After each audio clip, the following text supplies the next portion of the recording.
Ghosts of War Pets. What should we name him, I asked. Jerkface is Jesse Smith, who runs the wad of Copenhagen that is packed behind his bottom lip. Let's see what kind of tricks he can do. Jerkface is a small grayish-brown bird. He is the color of rocks and dust, the color of Iraq. He is one of the several birds who live in the palm trees outside our barracks. Few birds are brave enough to come near us, but Jerkface often flies down for a visit. Austin Rose and Justin Green live in the low enlisted bay in which we built rooms before we moved in, and since we had control over the matter, they decided to combine their rooms to have a little extra space. They take Jerkface into their room, where he sits on our hands like a trained parrot. We play with the little bird, spread his legs apart, bob him up and down. We play Rockin' Robin from Green's laptop and make Jerkface dance to it. We pass him from hand to hand, finger to finger, testing his patience. We play with him like children play with stuffed animals. The whole time he looks at us with dumb eyes as he sits perched on my finger dancing because I am making him. I study the content little bird. He is the size of any little robin or finch back home. He sits on my finger calm and collected, breathing casually, wondering about this new experience. I look at Jerkface and wonder if he knows how lucky he is to be dumb. I think of looking at myself in the bathroom mirror at Fort Bragg about 9 months ago as I was training for the sandbox. I had the same dumb look on my face.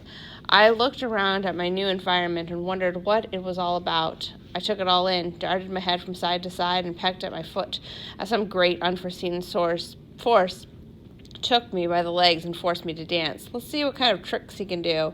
In Iraq, I sit in the barracks at night. On missions, I lie on a cot or in the back of a Humvee. With each passing day, I grow more desensitized and dumb. A mortar can come crashing through the barracks ceiling at any time. The side of the road can blow up any time during a convoy. An RPG, rocket-propelled grenade, or AK-47, or friendly fire. But what's the point and worrying, so I sit calm and collected, breathing casually, wondering about this new experience. When I want to eat, I go to the chow hall. Jerkface goes to the palm tree. When I want to play, I go to our makeshift volleyball court. Jerkface goes to the palm tree. When I want to talk to my family, I go to the internet cafe. Jerkface goes to the palm tree. I am occupying Jerkface's home, but he doesn't seem to mind. Maybe he thinks my Joe Schmo friends and I can make his home better. After all, we give him treats from the mountain of packages sitting on the shelf in the common room. Jerkface likes crackers, even the ones from the MREs. We eat MREs often enough to pity those soldiers who eat them every day. If you're wondering what it's like to eat an MRE in Iraq, try this. First, disperse 50 pounds of gear between your head, shoulders, and chest. Then find your favorite piece of cardboard, smother it with cheese-flavored grease, and you have the pre-meal snack of cheese and crackers. For the MRE meal, take another piece of cardboard and cut it into bite-sized pieces. Soak the cardboard pieces overnight in a mixture of coagulated gravy, Tabasco sauce, and old sticky tomatoes. Make sure you do this at room temperature. Preheat your oven to 140 degrees. So instead of cooking your meal, sit on the floor directly in front of the oven. Open the oven door and place a fan inside it. It blows in your face. Now tip your garbage can over to simulate any given Iraqi street, and you have created the typical dining experience. The kids in Iraq love MREs. Their eyes light up like Christmas candles when they see a box of MREs. They even know the acronym. They grab the bulging brown package out of our hands and sit crisscrossed with it in their lap, ripping it open. They toss the spoon and utility pack full of napkins, salt, and patches over their shoulder.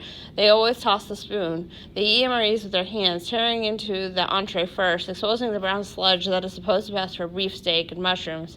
Not that it isn't beefsteak and mushrooms. It most certainly is. After all, turkey, cranberry sauce, croissants, and sweet potatoes are still a fine Thanksgiving meal, even if they're pureed together and vacuum-packed for 3 years, right? When I think of elementary school kids in America peeling the crust off their sandwiches, complaining that their parents won't buy them Lunchables, I pity them more than the Iraqi kids. Even the dogs are weary of the MREs. Once on the IED crater-filled mission, a skinny little mutt comes up to us with a friendly grin, his hair in short and the color of Iraq dusty red-brown. He flexes his nostrils at us as we spoon MRE slush into our mouths. We pet him on the head and name him Haji. He is a rather friendly pup, and we look for his collar. Yeah, right. There's a culturally based functional fixation, if I ever saw one, expecting a wandering Iraqi dog to have the proper identification. My name is Haji. I belong to Malar Asquad, 666 North Ambush Drive, Balawat, Iraq.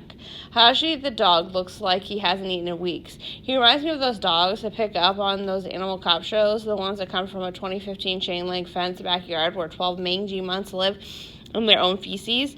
We can't see his ribs and feel his spine when we pet his back, but he looks happy and hopeful like any other hungry dog. Jesse Smith has ravioli, and he tosses a few pieces on the ground in front of a Haji. He approaches the ravioli and gives it a sniff. I remember a little boy who tore into a similar MRE with such speed that he had no time for a spoon. Haji the dog is starving, and he's a dog. Surely he'll swallow the ravioli without chewing, and then beg us for more. He sniffs it once, pulls back, and sniffs it again. Then he turns and walks away. Haji seems insulted. We throw our heads back in laughter. Haji the dog trots away, off to find some food worthy of his time and energy. And we finish our MREs. Maybe Haji is already too stuffed to enjoy the ravioli, but I doubt it. There are two kinds of animals in war. There are the animals that live here. These animals, like Jerkface and Haji, give us perspective. They show us resilience and understanding. They show us reality, that we have no control over our situation. The MREs are disgusting. But the other kind of animal in war that break your heart, they're the animals you left back home, the ones you abandoned. One night, a letter lies on my bunk. The address on the front is from my father's handwriting, all capital letters, with slant to the right, the handwriting from many of my childhood memories. Growing up, I looked up to that handwriting. It represented the man I was to become. I write in all capital letters now, too. I love getting letters from my father. It's our own special time together, a time for regret, denial, and pride. My father is very articulate. He doesn't have a master's degree in English. He doesn't spit out 6-syllable words in every sentence, but he has the truly rare ability to tell a story, to use language uniquely, without conscious knowledge or intent. It's my dad who taught me to write. I love reading his letters. I love hearing his stories. I also admire my father's ability to chat. My father loves talking to people, figuring them out, cluing in and finding out how innately similar we human beings are. My mother often says your father would talk to a lamppost if he thought it would listen. My father has a gift of gab, and it has served him well. It even helps me while I sit on a slumped army bunk in the middle of Iraq, wondering about tomorrow, if I should face a new mission with fear or faith. Anticipating what new things he has to tell me, I sit holding his latest letter. It is in thick envelope, and after opening it, I see it comes with pictures, 2 digital pictures printed off a computer. That tells me that the pictures are from Drake Island and Folsbury Clear Pond, New York. My parents had a bunch of their friends camped out on a small state-owned island. They had bonfires and ate baked beans, hot dogs, and s'mores. They played cards and swam and swapped stories, all the real good stuff, the stuff fathers and sons do together to learn about each other. Wish you could have been there, Ryan, he writes. Me too, Dad. The second half of the letter is about the hard reality of the trip, how afterward my parents put their dog Haley to sleep. Haley had regained most of her control on her after being paralyzed, but her bowels never fully recovered. For 2 years she had been crapping without control. She wore a doggy diaper with a hole cut for the tail, but she hated it. My parents hated it too. It wasn't fair to keep her alive like that.